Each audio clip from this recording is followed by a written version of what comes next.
শুধু ভালোবাসি তোমায়।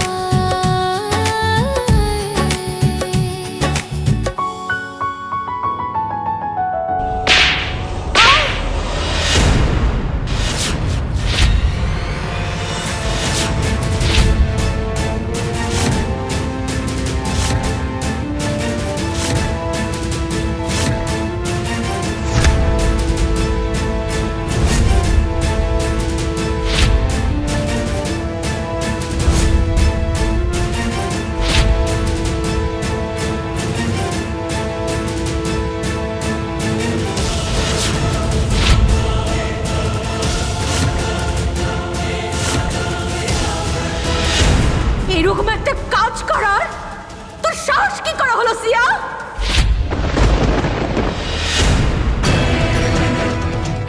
আমি কি তোকে এই শিক্ষা দিয়েছি, নাকি আমার ভালোবাসার কোথাও ঘাটতি রয়ে গেছে? কাজটা করার আগে তুই একবারও ভাবলি না যে এই কাজটা তুই করতে যাচ্ছিস, তারপর তার পরিণাম কি হবে?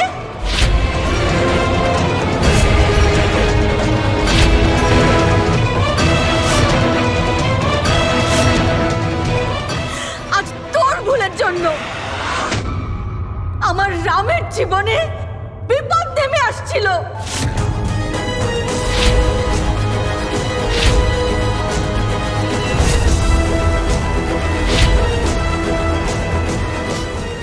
তোর ভুলের জন্য, শুধুমাত্র তোর ভুলের জন্য আজকে আমার মাথা হেট হয়ে গেল সিয়া। তোর জন্য আজকে সবার সামনে আমাকে মাথা নিচু করতে হয়েছে।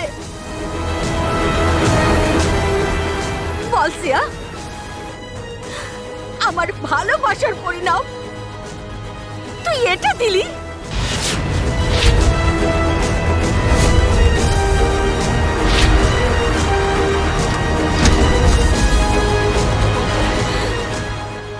শোন শোন সিয়া, এই পৃথিবীতে তোর থেকে বেশি যদি আমি কাউকে ভালোবাসি,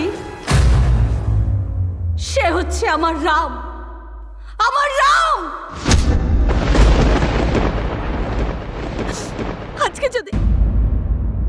আজকে যদি তোর ভুলের জন্য ওর কিছু একটা হয়ে যেত, তাহলে আমি মরে যেতাম সিয়া, আমি মরে যেতাম।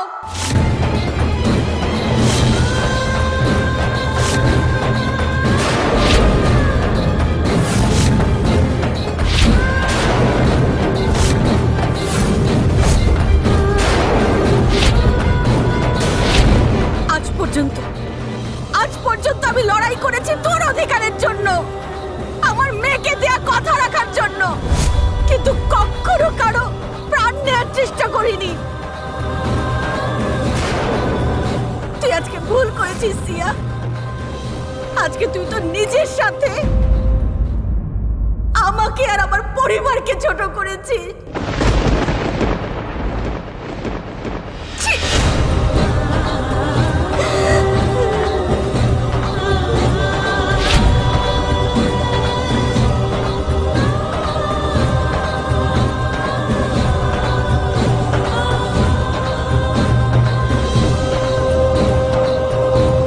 কামিনী,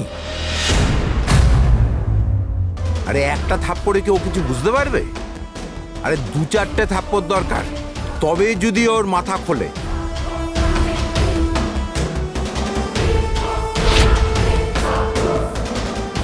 নেক্সট টাইম এরকম ভুল করার আগে 100 বার ভাবতে ও বাধ্য হবে।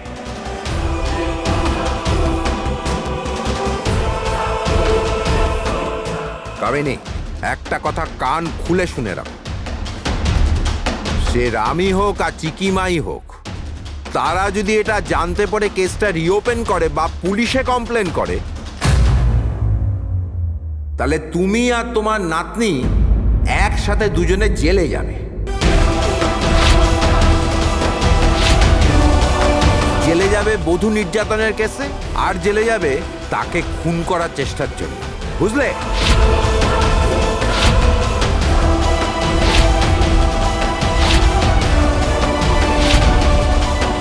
আর তখন তোমার নাতনির প্রতি ভালোবাসা কোনো কাজে দেবে না। আর আমি তোমার জন্য কিচ্ছু করতে পারবো না।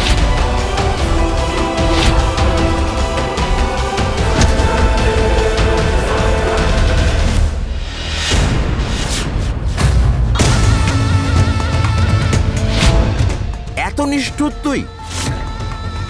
তুই এই জঘন্য কাজ করার কথা ভাবলে কি করে?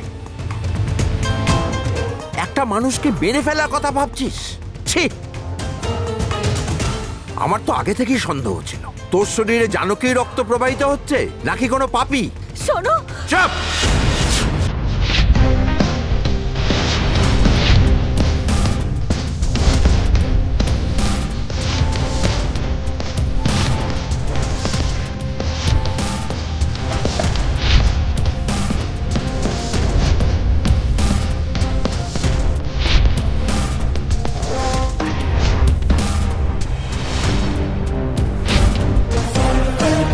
কামিনী, তোমাকে আমি বারবার বলে এসেছি এই মেয়েটার চালচলন আমার ভালো লাগে না,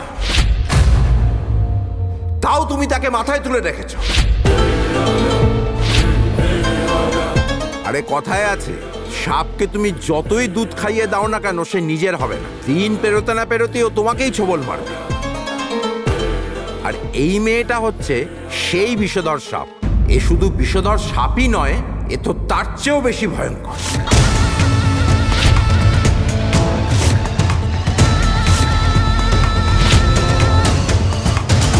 কামিনী, আমি এতদিন জানতাম যে তুমি নাতনি স্নেহে অন্ধ হয়ে আছো, কিন্তু আজকে জানলাম তোমার জেদ আর অহংকারের কারণে তুমি জগৎকে ভুলে গেছো। এসব জানার পরে আমি নিজেকেই দোষী বলে ভাবছি, আমি নিজেকে ক্ষমাই করতে পারবো না। আর এসবের কারণ হচ্ছে তুমি।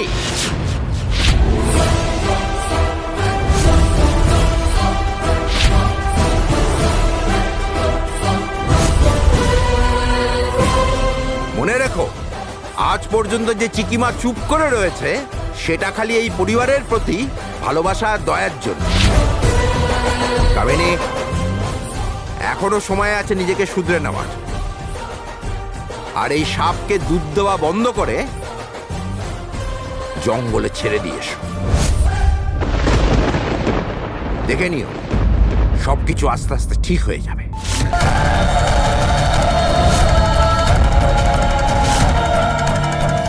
একটা কথা মনে রেখো কামিনী, তোমার ভুলের জন্য রাম আর চিকিমা যদি কোনো সিদ্ধান্ত নেয় তাহলে সেখানে আমার পূর্ণ সমর্থন থাকবে। এই মেয়েটার প্রতি আমার কাছে কিছু আশা করবে না কামিনী, কারণ তোমার এই পাপের ক্ষমা নেই।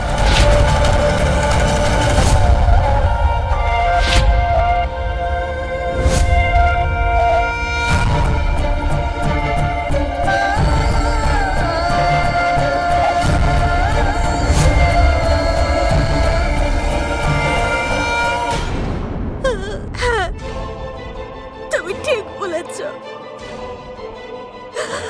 আমি ভুল করেছি, আমি পাপ করেছি।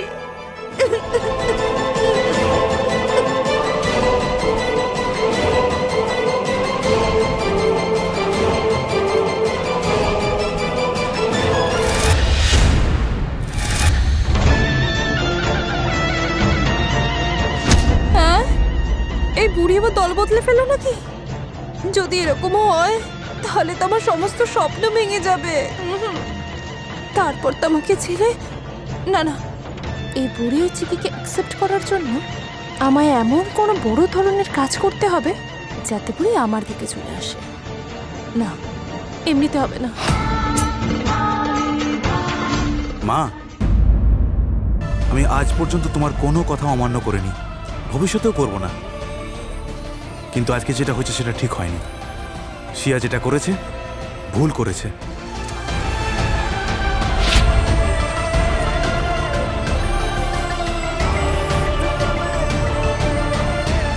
রাজেন্দ্র, রাজেন্দ্র,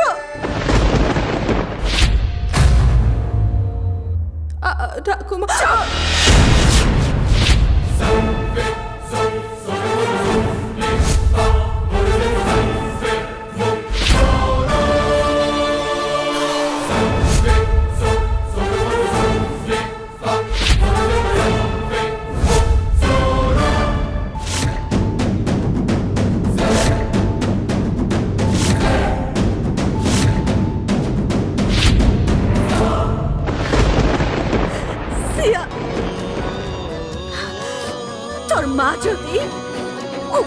সব দেখে না,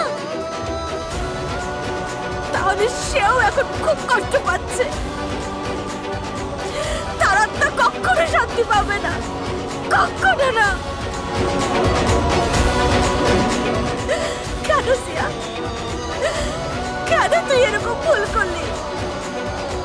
বল, কেন তুই এরকম ভুল করলি? বল। ঠাকুমা, ঠাকুমা আমার মায়ের জন্য।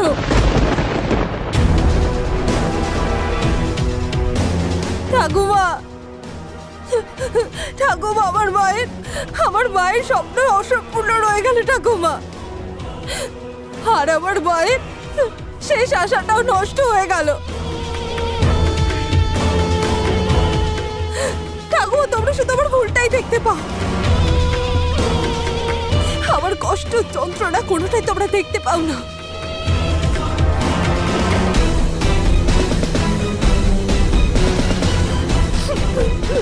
আমি মানছি ঠাকুমা, আমি মানছি যে চিকিকে আমি জলে ঠেলে ফেলে দিয়েছি। আসলে আমি এগুলো কেন করছি তোমরা কি কিছু জানো না? হ্যাঁ হ্যাঁ,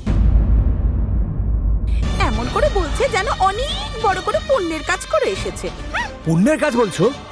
ভাবছে যে চমৎকার ভাবে মহাপুণ্যের কাজ করে দিয়েছে। হ্যাঁ হ্যাঁ, আমি পূর্ণ করেছি অনেক। আমার মায়ের আত্মাকে যারা কষ্ট দিয়েছে তাদের কষ্ট দিয়ে আমি পুণ্যের কাজে করেছি।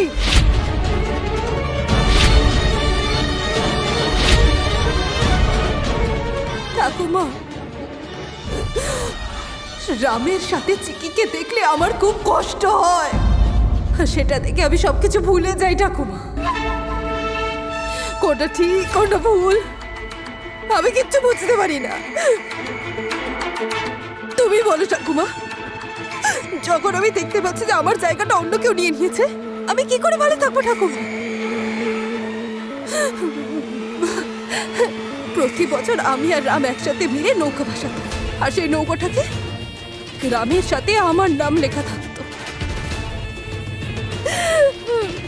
আর আর চিকি এসে আমার সেই জায়গা কেড়ে নিয়েছে।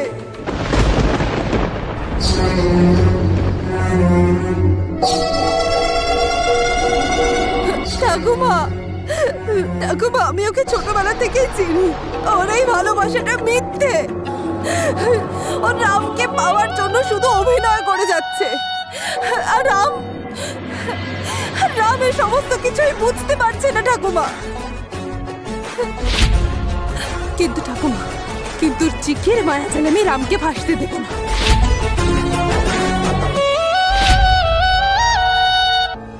দরকার হলে আমি রামের জন্য জীবন যেরকম দিতেও পারি, সেরকম অন্যের জীবন নিতেও পারি, কিন্তু রামের কোনো ক্ষতি হতে আমি দেব না। মাধবী, মাধবী, ওকে জিজ্ঞেস কর, ওকে জিজ্ঞেস করো ও কেন এসব বলে যাচ্ছে। ও এসব কি বলছে আমি বুঝতে পারছি না।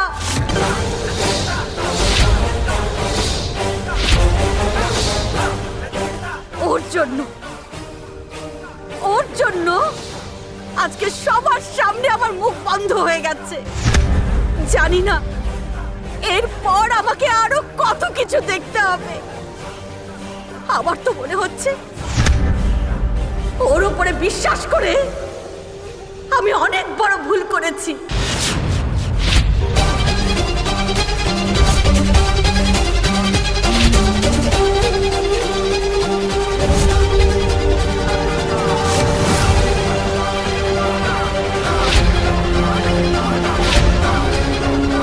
ঠাকুমা, ঠাকুমা, ঠাকুমা, ঠাকুমা, আমার কথাটা অন্তত শোনো ঠাকুমা। ঠাকুমা, তুমি যদি আমার কথা না বোঝো তাহলে আমার কথা কে বুঝবে ঠাকুমা? ঠাকুমা,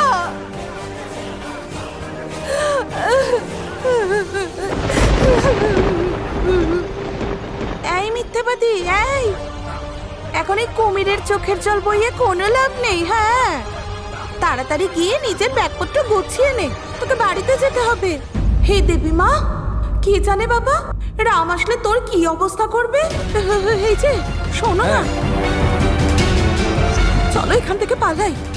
রাম আসলে ওর সাথে সাথে আমাদেরকেও জেলে পাঠিয়ে দেবে। না বাবা না, আমি জেলে যেতে চাই না রতন, তুমি চলো তাড়াতাড়ি পালাই। আরে চলো না, চলো, আরে আসো আসো, চলো চলো চলো।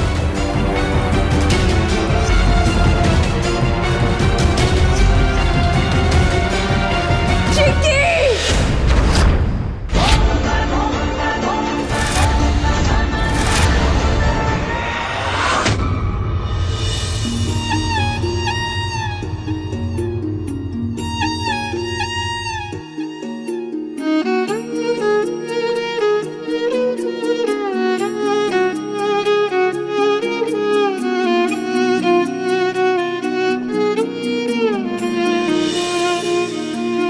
দাদা,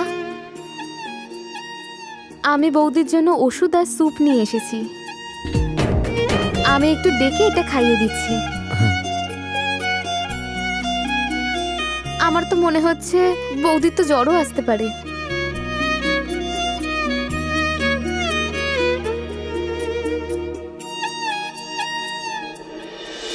দাদা, তোর কি মনে হচ্ছে না বৌদি আমাদের বাড়ি আসার পরে সে দুঃখ কষ্ট ছাড়া আর কিছুই তো পায়নি?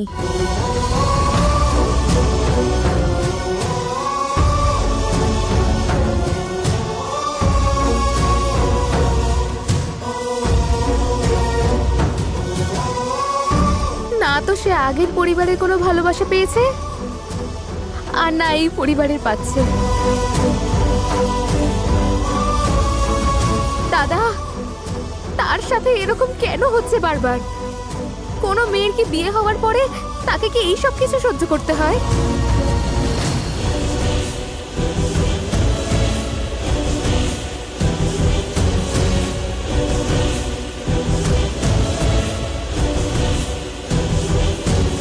তাহলে কি আমিও কি আমার শ্বশুরবাড়িতে এই সব সইব?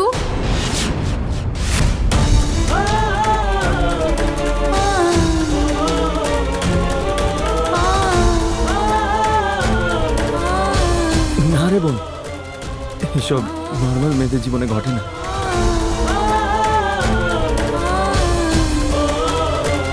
আমার মনে হচ্ছে কি খুবই স্পেশাল, তাই জন্যই তার বারবার পরীক্ষা হচ্ছে। আর সব থেকে বড় কথা হলো সে একটা পারফেক্ট লাইফ পার্টনারও পায়নি। আমার সামান্য ভুলের জন্যে আজ এত বড় একটা ঘটনা ঘটে গেল। আমার ওকে একা ছাড়াটাই উচিত হয়নি রে।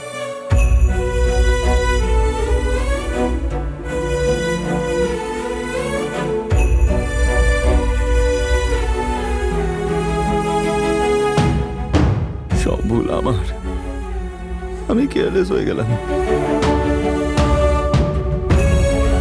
কিন্তু আমি বুঝতে পারছি না চিকির পায়ে ওগুলো এলো কোথা থেকে, কিসের জন্য ওটা পড়ানো হয়েছে। আমার মনে হচ্ছে আমি একটা ভালো স্বামী হতে পারবো না, কারণ আমি আমার স্ত্রীকে তো খুশি রাখতেই পারছি না। না রাম,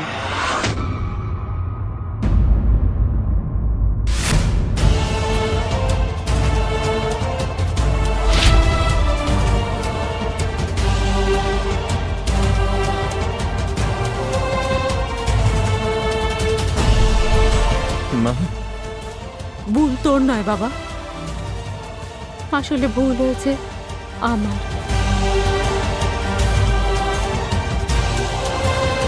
আমি কাছে থেকেও ওর জন্য কিছুই করতে পারলাম না।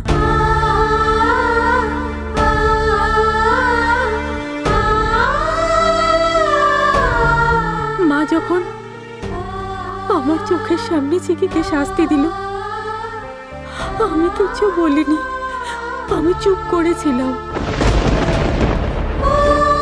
ভুল আমার রাম। আমি আমার মেয়েকে কথা দিয়েছিলাম আমি সব সময় ওকে সুরক্ষা দেব, কিন্তু আমার কথা রাখতে পারিনি। তুই একটা কাজ কর বাবা, তুই চিকিকে নিয়ে এই বাড়ি ছেড়ে চলে যা। এই বাড়ি থেকে দূরে থাকলে আমার মেয়েটা হয়তো একটু সুখে থাকবে। ভালো থাকবে।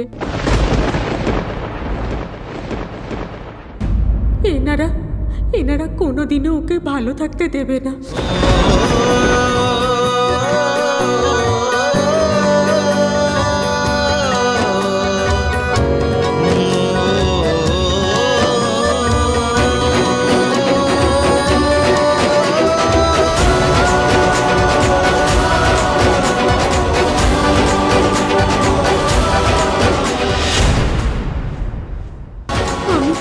আমি আর চিকির চোখের জল দেখতে পাচ্ছি না বাবা। এরকমই একটা মেয়ের চোখে জল দেখলে কোন মা সহ্য করতে পারে বল?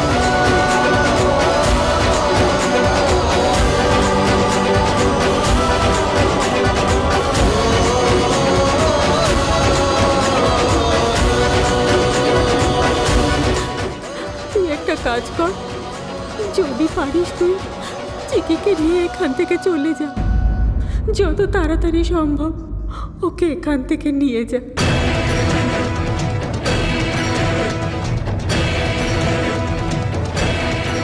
যতই চেষ্টা করি না কেন আমি কারোর বিরুদ্ধে যেতে পারবো না, কাউকে কিচ্ছু বলতে পারবো না।